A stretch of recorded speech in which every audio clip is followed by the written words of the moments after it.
Наместо тужба во граѓански, црковен суд сака да носи одлука за критичките пишувања на новинарот Маријан Николовски за работата на синодот на МПЦ. Николовски е повикан во понеделник да се јави пред црковен суд, затоа што, како што пишува во поканата за рочиштето, предизвикувал омраза кај верниците, а членовите на синодот ги доведувал во опасност. Николовски, кој е уредник на сајтот Религија МК и одличен познавач на верските прашања, е повикан да даде и докази за неговите пишувања, а нив да ги разгледа црковен обвинител. Јас сум новинар и мене не може да ме повикува на одговорност црковен суд.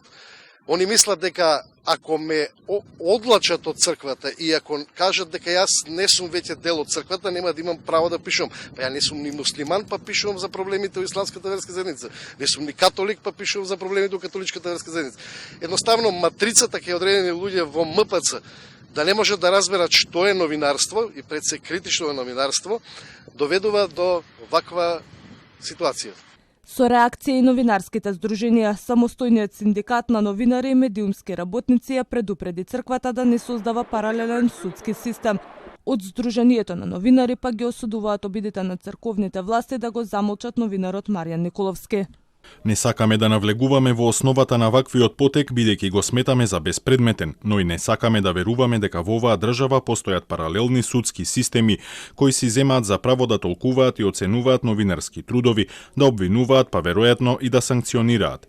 Самостојниот синдикат на новинари и медиумски работници предупредува и бара притисокот веднаш да престане, а токму МПЦ-ОА, колку е тоа во нејзина моќ да влијае да престанат оркестрираните закани по социјалните мрежи. Остро ги осудуваме сите обиди на црковните власти внимателно да го испитаат и замолчат критичкото новинарство и слободата на изразување. Ваквите активности не само што ќе ги подкопаат основните принципи на независноста на медиумите, туку ги загрозуваат и демократските вредности, кои овозможуваат разновидно и плуралистичко општество да напредува. Николовски најави дека нема да се појави пред црковниот суд, ниту пак ќе ги плати трошоците. Инаку ова е преседан новинар да биде повикан пред црковен суд. Македонија е секуларна држава во која постапките се водат пред надлежни судови.